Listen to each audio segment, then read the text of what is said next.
"You can't do that. She's my friend. I forbid you. Do you hear me?" Emily, her cousin, protested. "Oh, stop your lecturing, please," Sarah calmly replied. "You knew very well why I came to the city. I haven't managed to charm anyone else yet. But Michael just never loved Lisa, which is why he so easily fell for my charms. I don't care about being a wife, it suits me too." Sarah had come to stay with her sister when she finished high school. Or rather, as a guest to her aunt had asked her to take her in while her daughter was applying to college. It wasn't like she was going to rent an apartment when her cousin had her own place. Emily agreed, although she wasn't too keen on the idea. Her parents sent her to the city to study, but her real goal was to find a wealthy husband. She rarely attended classes, but in her first year, she managed to visit almost all the bars, cafes, and restaurants. She was quite attractive and preserved her innocence for a special man, believing it to be highly valuable in the modern marriage market. Yet finding her prince charming proved difficult, as men were cunning these days, each demanding a test drive before marriage, which she refused, wanting to have it all at once. Her mother once told her that a man would cherish her for life if she was his first. So, Sarah decided that her mother's advice would not go to waste, although her mother had forgotten to teach her that causing breakups wasn't exactly commendable. Initially, like any young woman, Sarah wanted to find a romantic peer who would fall in love with her and propose. However, she soon realized that boys her age were interested in entirely different things.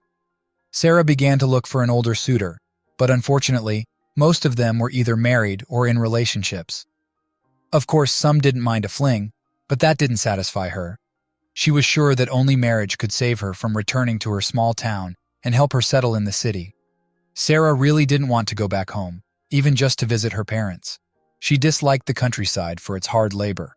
Her parents tried not to overburden her, but even regular household chores were a drag for her. Living in the city, going to restaurants and theaters, living amidst all the hustle in a cozy apartment was much more appealing. Emily, working as a makeup artist in a trendy salon, didn't finish college, dropping out after the second year when she realized it wasn't for her. She trained as a makeup artist, found a job, and then married her Alex, whom she met 3 years ago.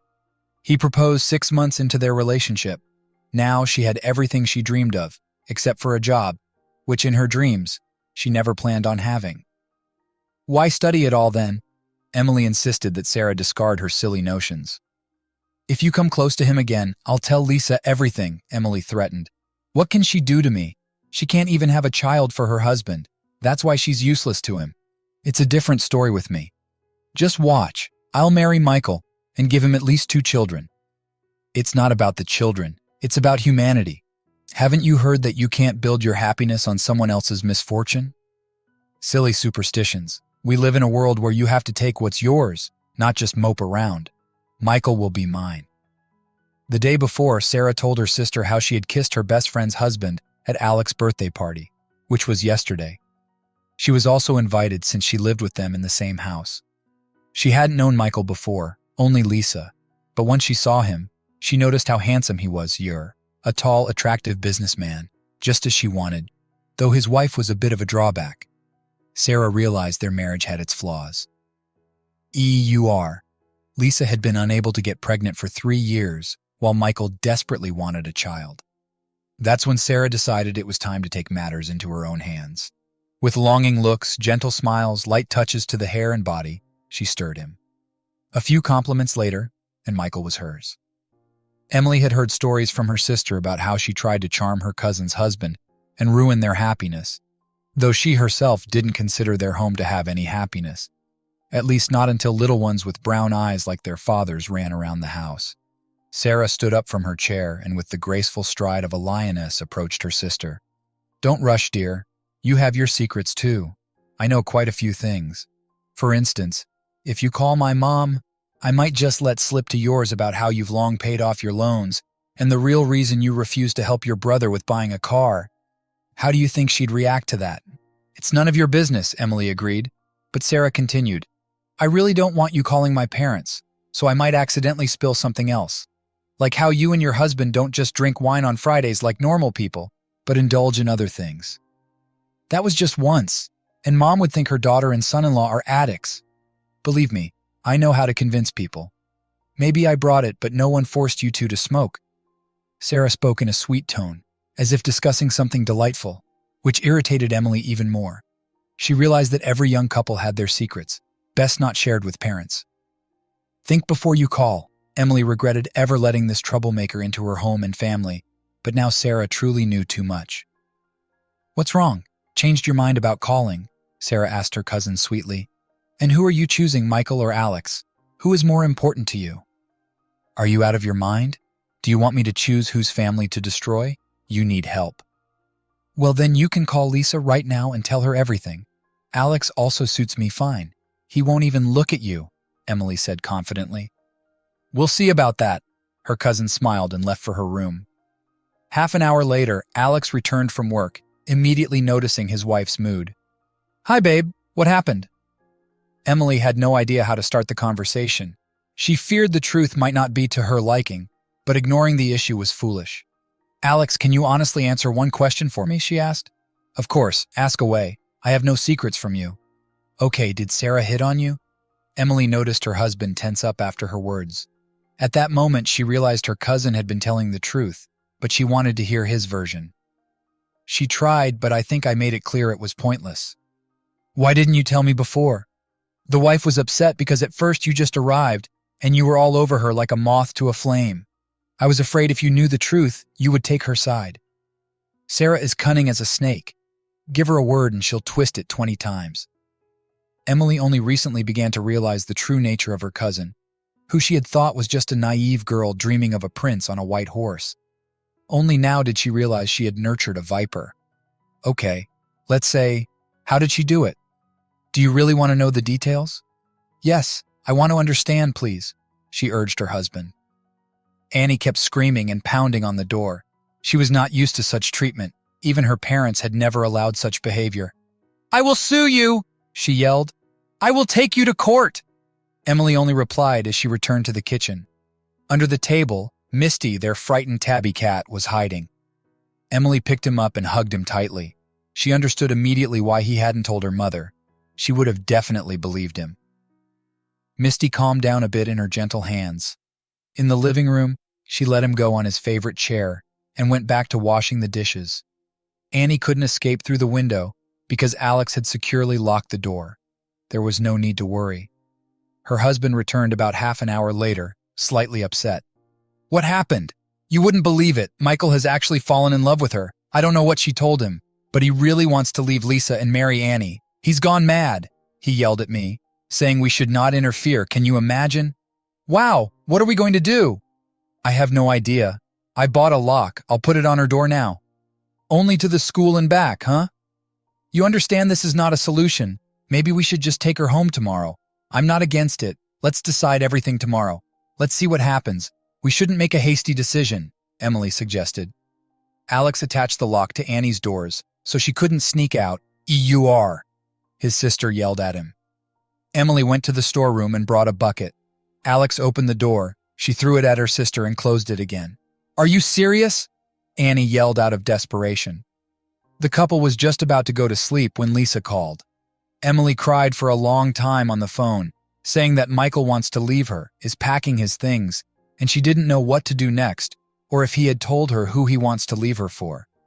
No, he didn't say. I'm shocked. Just yesterday he told me he loves me, and now suddenly he decided to leave. I'm shocked. Just don't be mad. I wanted to tell you everything immediately, but was afraid you might know something, Lisa asked fearfully. Is it Annie? She hit on your husband at the party yesterday. She told me herself today. I scolded her, thought it was all nonsense. I didn't know that. It all turned out like this. Lisa paused a bit, then started laughing hysterically. Your Annie, he traded me for her. Emily. It turned out that her friend had lost her mind. She didn't even know what to respond. Lisa laughed for a few more minutes, then said thank you for telling me. Okay, I'll go. See you tomorrow. Take care. Alex didn't even try to sleep. He sat and eavesdropped on their conversation, curious about how this drama would end and how she would react. I don't know. It seems to me she's gone mad. Lisa laughed so much. She laughed. I thought she was crying. No, she was laughing like a horse. I still can't understand why. I think tomorrow she will tell you about it. Emily went to sleep, trying to survive until that tomorrow. She was terribly curious what caused Lisa's hysterical laughter. Apparently, there was something she still didn't know. The next day, arriving at Lisa's as a guest, Emily finally learned the whole truth during a very curious conversation. "You're definitely not crazy," she asked her friend. "No, just when you told me about Annie, it was as if scales fell from my eyes." They pooled their parents' money and bought the house they both dreamed of, but Emily hadn't anticipated her mother becoming a constant thorn in her side. The troubles started almost immediately. Within 6 months, Matt started pestering his parents for a car, and he didn't want just any old car, but a foreign model. Understandably, his parents couldn't afford it yet, as they were still paying off the mortgage on his apartment. Janet, Emily's mother, had a bright idea. Since they helped their daughter and her husband buy a house, they should also help Matt buy a car. Emily refused, and Alex bluntly told his mother-in-law that until the loans for the house were paid off, no cars would be bought for anyone. He hadn't planned on saying this, but it was his spontaneous response at the moment. As time passed and loans were paid off, Janet returned to her old tactics, skillfully pressuring her daughter to cave in. Emily might have given in if Alex wasn't by her side, supporting his stance when it came to their family's interests. "Think for yourself, Emily. But really, is a car a life necessity for your brother? I'm not refusing to help if money was needed for someone's medical treatment. ID help, but not for frivolities. He wants a car? Let him earn it. You earned yours." Emily realized that her husband was right, thanks to his support, but whenever her mother called, it was hard for her to resist. "I understand everything," Lisa said somberly. "It seems we made a mistake taking that money. It would have been better if they bought an apartment for Matt and left us alone." "Nothing doing. They have 2 children. If they decided to help, then it should be evenly." Your father was right. I completely agree with him. Besides, if it wasn't for that, your mother would find another way to pressure you. When will you finally grow up?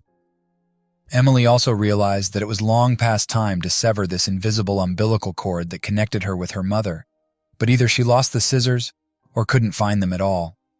Even with Alex, her mother pressured them with the help of the same house when Janet asked to shelter her niece, claiming that other students live in dorms. So why should Annie be any worse? But such a response did not satisfy her mother. "Aren't you ashamed, daughter? Haven't you forgotten that we helped you buy a house? Is it really that hard to help relatives? I'm not asking for money from you." After much persuasion, they had to agree. Alex didn't like the idea either, but his mother-in-law skillfully nagged him, and they didn't know what they were getting into with this refuge for a relative until Annie arrived to stay permanently. They even hesitated to send her away later. Even Alex understood that all the mess would fall on his wife in such a case, and he didn't want that. "Okay, Lisa, I have to run. Take care of yourself and keep in touch. If you need to cry, just call me. I'll come right away with a bottle of wine and a tearjerker," Emily said with a smile and drove to work. In the evening, returning home, she discovered that Annie had disappeared along with her things. Emily felt something like relief, but soon it was replaced by worry. Most likely her Aunt Janet wouldn't be too pleased, and Emily would be the one to blame again. "Well, you have to gather courage and withstand this new blow of family ties," she thought. And after a couple of days, Janet called with furious screams. "Why didn't you keep an eye on the poor girl? She was sent to study, but she's getting married instead. What kind of sister are you?" Alex was nearby and heard all this. He called back via video call, sat down closer, and himself answered the mother-in-law. "Your Annie came to our city with one single purpose, to get married, and she succeeded. Well, almost. The wedding will be in the near future, and we didn't hire ourselves as nannies, only provided her with accommodation. By the way, she sucked a bunch of money out of us while she lived here, so instead of complaints, it would be nice to say thank you for the money she sucked out." What could she have sucked out? She eats like a bird, a seed a day, and she had plenty of her own clothes. Hearing about the bird, Emily and Alex exchanged glances. Indeed, Annie ate like she was in a feeding frenzy. Sometimes they were surprised how much she could fit in. She could devour a pot of stew or soup that was intended for the 3 of them, and then polish it all off with a stack of sandwiches. Emily even wondered how she managed not to gain weight, considering such a diet. Of course, they were the ones who paid for the groceries. All the money that Annie's parents sent her was spent on cosmetics and new outfits, and she still managed to pilfer from her sister's wardrobe from time to time. "Well, yes, like a bird," Alex said with a smile. You called Annie a hippo, Janet indignantly replied. You ungrateful people. We parents only live for you, our children, and you would still be living in that crummy apartment if it weren't for. Alex didn't intend to listen to all this, and Emily didn't like it either. He knew that after such a conversation with her mother, his wife would be depressed all evening. Therefore, he simply closed the laptop lid. Seeing the indignation, he sternly said, No more calls today. You don't have to listen to all this. You are not to blame. She was a little upset, but understood that her husband was right. Listening to her mother's eternal negativity was becoming increasingly difficult, while her sister lived a carefree life with Michael in their small but cozy apartment. He had proposed to her, promising to divorce Lisa soon. Therefore, she gave in to him completely. Michael was happy. He himself did not understand why he had lost his head so quickly over this blonde beauty. Annie took over all his thoughts. He completely forgot about Lisa and his obligations. It seemed to him that only life with his new beloved would make him infinitely happy. And after intimacy, he was even more convinced of this. She was perfect for him. They were both happy, embracing each other. Michael gently caressed, blissful from her presence. She too was happy as ever. Soon all her dreams were supposed to come true, although Annie did not yet know that ahead of them awaited not a carefree future, but a bunch of new problems. A month passed. Michael and Lisa got divorced. It was time to go to the city hall. By that time, Annie had decided to transfer to online classes. She was hardly interested in it. She was confident that Michael would easily pay for her courses so that she wouldn't be left without the degree her parents dreamed of. Another month passed, and finally, the wedding that Annie had dreamed of took place. Only she did not know that Michael had to spend almost all his savings on it, but he did not regret it, knowing how important it was for her. Emily and Alex refused to go to the wedding out of solidarity with Lisa. They found some excuse for her parents so they wouldn't insist. They said they had planned their vacation in Hawaii months ago and couldn't cancel their tickets. They really did fly away on vacation, indeed on a last-minute deal, but no one knew about it except Lisa because she flew with them. The first problems in the young family began when the time for the next semester approached. Annie voiced to her husband the amount she needed, and he suggested trying to pass at least part of the exams on her own. Until that moment, they had never talked about money. Michael had not yet admitted to his wife that Lisa had taken almost everything from him. He was ashamed, but he also did not see the point in paying for her studies. Maybe you should drop out of college, he suggested. You don't need that degree anyway. And listen to my parents for the rest of my life that I'm a fool, Michael? What, are you stingy? It's just a semester after all. Michael understood that after one semester there would be another, then another. Paying for them was like throwing money away. He perfectly understood that the degree would never be of any use to his beloved, and he saw no point in spending money to please her parents. At that moment, he decided to confess everything to Annie. When she learned that her husband wasn't as wealthy as she thought, she was very upset. Are you sure there's no way to dispute those documents? Maybe we should consult an expert. Do you think I haven't tried? Of course I tried. I signed everything myself. I just didn't know I would fall in love with you and want to leave my wife. Why didn't you tell me earlier? His young wife indignantly asked. What would it have changed? I would not have married you, Annie thought to herself. But aloud she said something else. Of course it wouldn't have changed anything, but at least I would have known, and we could have organized a simpler wedding. Michael was even relieved when he heard this. He was afraid that reproaches would start from her side, but Annie behaved wiser than he thought. Only he didn't realize that at that moment, she made a completely different decision for herself. To find a new husband, not a fool like him. Annie decided that until she met a worthy man, she would go with the flow. After all, Michael was not bankrupt, so he could well support her. She skillfully played the loving wife, a role that she enjoyed, especially since she discovered the joys of love that she had not known before. Annie found ways to diversify her boring life. Michael was happier than ever. Lisa had never been as gentle and understanding with him as Annie. His ex-wife always pressured him, pushing him to move forward and forward, which was perhaps what irritated him about her. Annie was completely different, like a warm, domestic cat cozy to be with. True, at night she turned into a tigress, and this pleased him no less until a certain point. Michael had to work hard to ensure the remaining bar brought in profit sufficient to support their lifestyle. He was immersed in work issues during the day, and in the evenings, all his strength was sucked away by his young wife Annie, who seemed to have broken free from a chain. Initially, this particularly delighted him, but soon he began to feel some strange malaise. Annie kept saying it would pass, but Michael still went to the doctor. It turned out he had heart problems, and the doctor advised him to rest more. But there was no time for rest. One day, Michael was driving to the bar and passed out at the wheel. He didn't really understand how it happened. Fortunately, he didn't crash into anyone. He fell asleep at a red light and didn't wake up even with the furious roar of horns behind him. An ambulance was called, and he was taken to the hospital. Annie was called, and she came there. When she entered her husband's hospital room, for the first time, something happened that had never happened before. She fell in love. A handsome doctor, about 30, was telling her something about her husband's health, but she didn't hear him. She just looked into his mesmerizing green eyes and couldn't look away.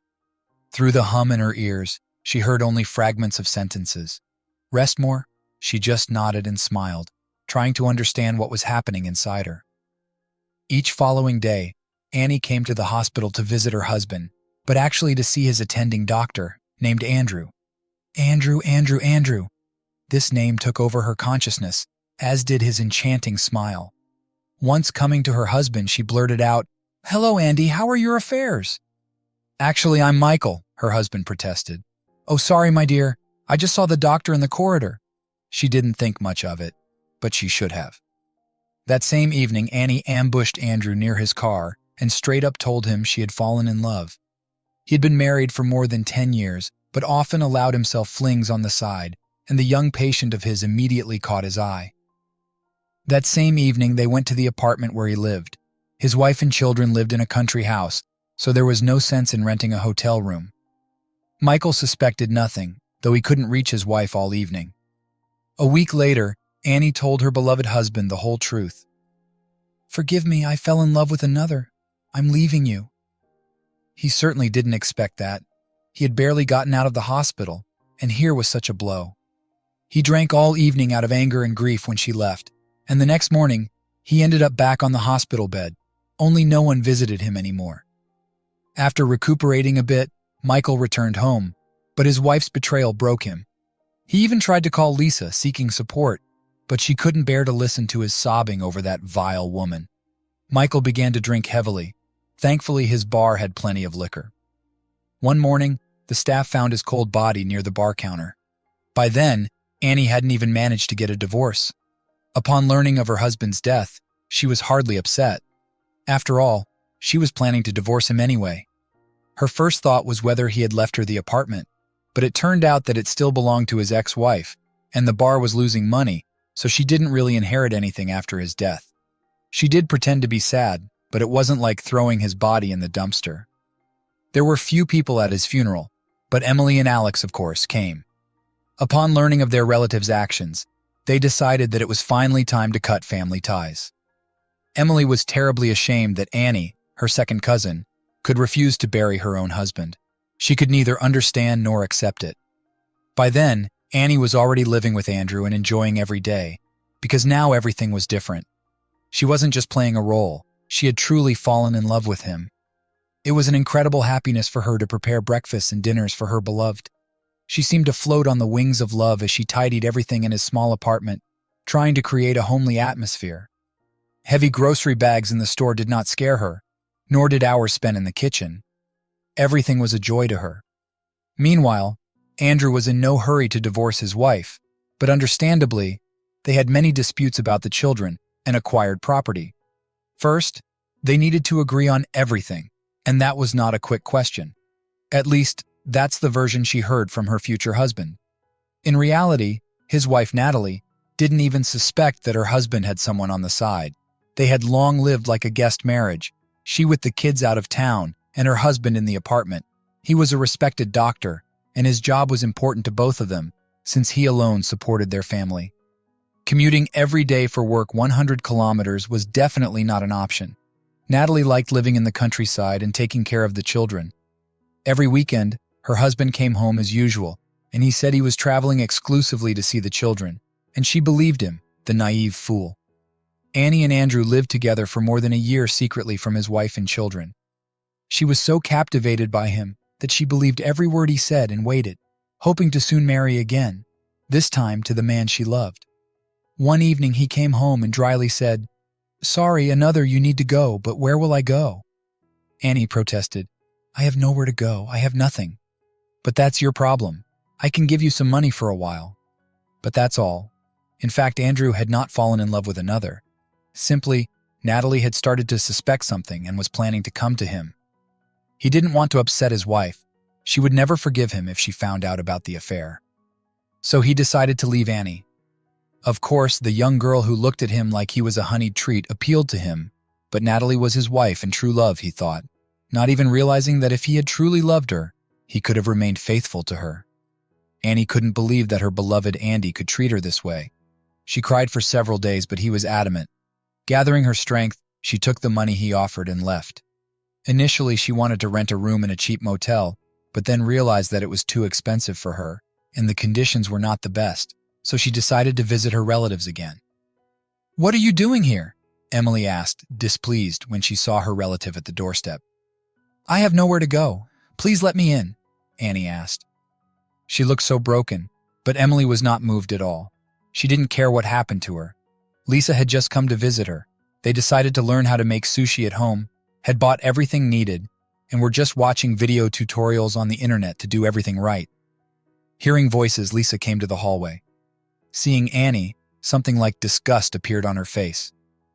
"You are no longer welcome here, leave," Emily said, pleasing her friend. "Where will I go? It's almost night outside," Annie tried to appeal to their pity. "I don't care, that's your problem," Emily said, and slammed the door in front of Annie's face. Unfazed, Annie stepped back a few meters and called Janet, complaining that she had nowhere to go and that Emily wouldn't even let her stay the night.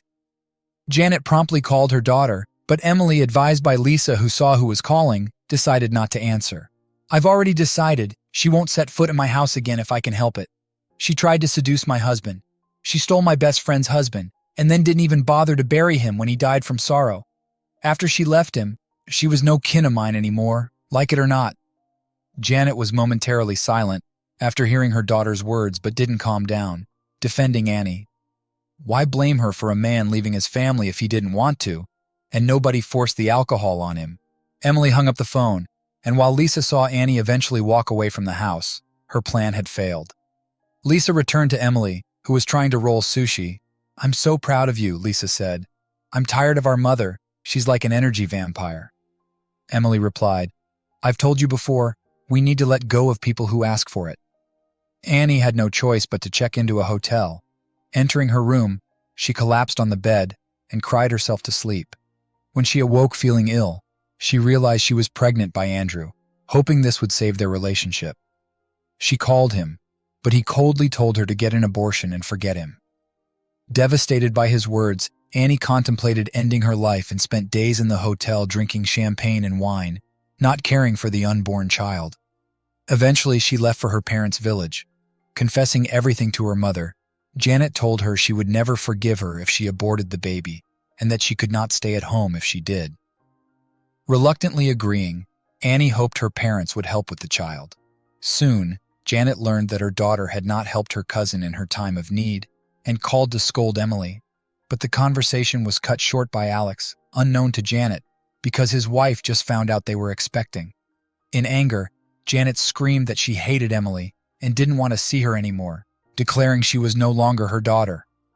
Emily felt relief when the call ended, as if she had lost a relative, but also lifted a heavy burden. Months later, both women gave birth on the same day. Emily had a girl named Ruby, and Annie had a boy named Kyle, who was very weak but survived. Pregnancy had taken its toll on Annie, significantly altering her appearance. Returning home with her son, Annie intended to post a happy photo on Instagram, but froze when she saw relatives gathered, including Emily's parents. Janet, realizing what upset Annie, nearly fainted when she heard about Emily's childbirth, scolded by her husband for losing track of their own grandchild. The evening meant to be joyful turned sour as relatives argued. Emily's father left and called his daughter to congratulate her, stating he would visit soon. He drove to Emily's house, looking forward to meeting his granddaughter, relieved to be away from his wife's temper. Emily welcomed him warmly, and when he saw baby Ruby, he commented on her resemblance to Emily. Grateful for the visit, Emily made it clear she had quarreled with her mother, not him, and he was always welcome. He joked about Annie's motherhood, hinting she'd chase men, rather than be a good mother. Emily felt a twinge of pity for Annie, knowing she grew up with a mother like her own and had failed to escape the cycle of unhappiness. Reflecting on her daughter, Emily was glad to have broken the cycle, realizing she would be a better mother, unlike her cousin, who felt entitled just for giving birth. She pitied Annie's son, but knew everyone must choose their own path. For some, happiness is chasing after men. For others, it's simply enjoying each day with loved ones.